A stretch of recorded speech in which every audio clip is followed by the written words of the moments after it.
Okay, what we're going to do is we're going to test the backflow preventer that you see in front of us. There was a guy on YouTube that said because it wasn't leaking, it was obviously working and not broken. And I want to show that this is not a working device. It is actually broken, and I will rebuild it and show you that it is actually broken. So first step is going to be to actually put a gauge on it and test it. This is a backflow gauge to test it with. And we're going to hook up our hose to the top one up here first.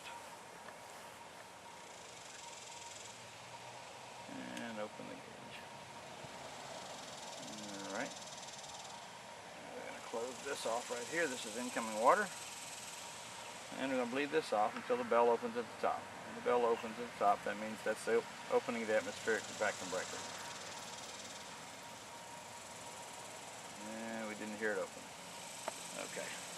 Take the top off of it so we can see what's happening inside of it.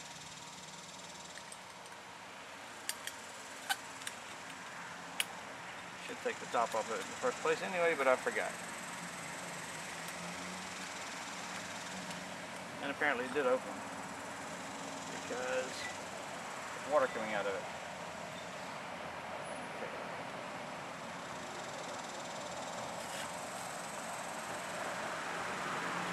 Again. Alright, you can see the gauge here in the video. Open this right here, it's going to let the water out. And as the water drops out, okay, there it goes. It opened at 6.2. Now our next test is going to be to test that the check valve on the bottom is actually holding and would hold up against back pressure so that no foreign chemicals can be sucked into the water line. Turn it back on. Put our pressure back on here. Now this check valve should hold at least 1 pound of pressure or more, and we're going to see what it does here. Let's just open that up. And as you can see in this gauge here, it keeps on going down, and it keeps on going down, and it keeps on going down, and it's below 1, which is already bad. So that means that this is a bad device. Now, the guy in the video said that it wasn't leaking, so therefore it was working. Obviously that's not the case. So what we're going to do is take this apart here. We're going to rebuild it with factory kit. We're going to get the parts out of the truck. I'm going to rebuild it with a factory parts kit, so we know that it's right. We ordered the parts kit from our supplier. Let's see what's wrong with this check valve down here. I already know what's wrong with it because I took it apart before, but this guy said that just because it wasn't leaking, it was working. Well, this part right here, if I can get it out of this backflow preventer, it's not supposed to look like that.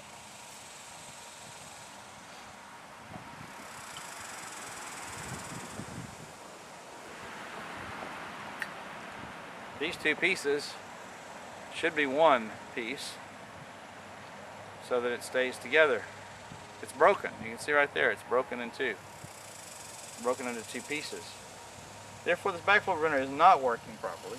It was not leaking, however, as you noticed when we came up here to start this off with. So, let me grab the parts and I will start this again.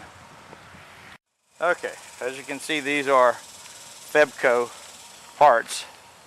Original replacement parts from the factory. This is a Febco device, so we're going to use the original parts and put it back together.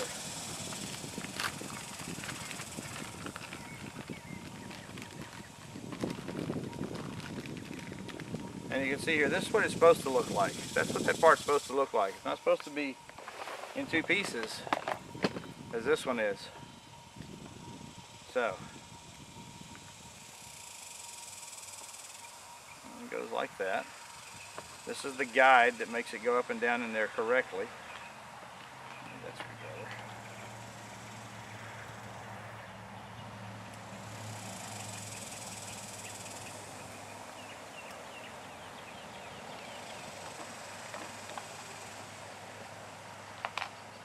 And with the old parts in there, it was not protecting against backflow. It was actually not doing anything at all if someone was to have created a siphonage on it. So put that back in there, that in there. See if I can get the video a little closer so you can see what I'm looking at. Oops, there's a tree limb there. Down inside there. Not sure if you can see down in there or not. See how this goes together.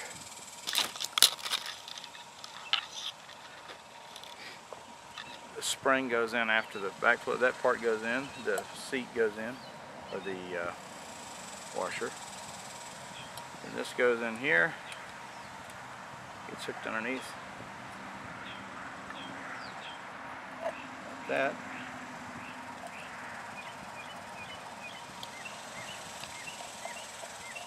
It gets turned into place.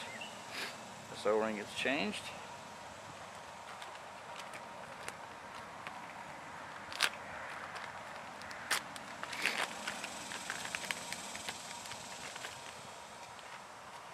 And this ring right here gets changed. This one's pretty rough too.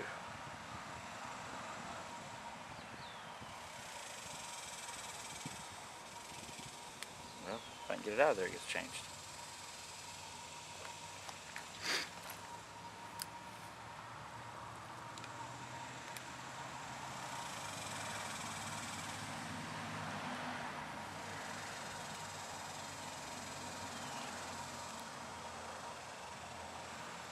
See what I'm doing here. I'm pulling this washer out of here. So put the new one in. There we go. And the new one goes in the same way, only opposite.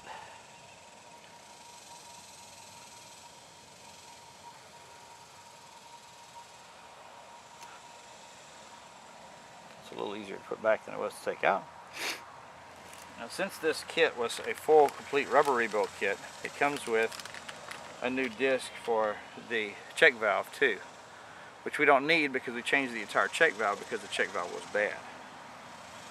And this O-ring, the new O-ring, goes on here, and we screw it back together.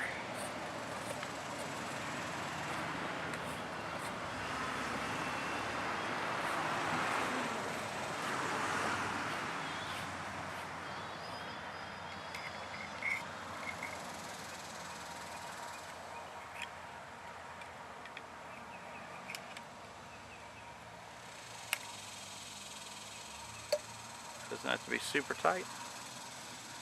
It's tight enough to hold. It's got an O-ring on it, so it doesn't have to be really tight. Now then, these two are open, so we're going to close them.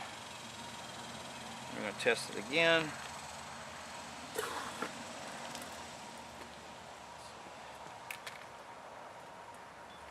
get the gauge set.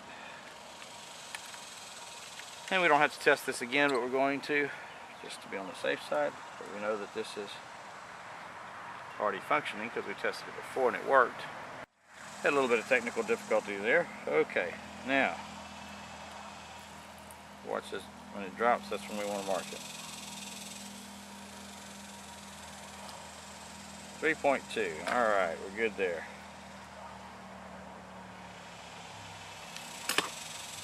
Now we'll turn this one off. Take our hose off. Put our hose down here.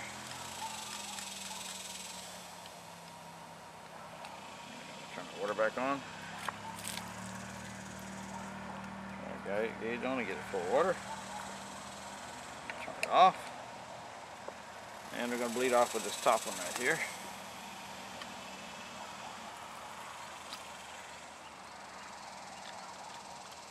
And we should see that it holds at least 1 pound of pressure.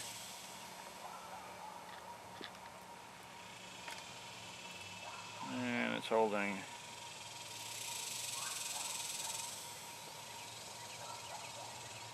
1.7 pounds of pressure. So now it is actually working, and it actually would stop a cross connection, whereas before it would not. And even though it wasn't leaking, does not mean it works. That's my point here. The point here is that it needs to be tested annually to make sure that it works, and it needs to be tested after every time it's repaired. So there you go. There we have it. I hope somebody learned something new today, and if you have any questions, please post them in the comments below. Thank you.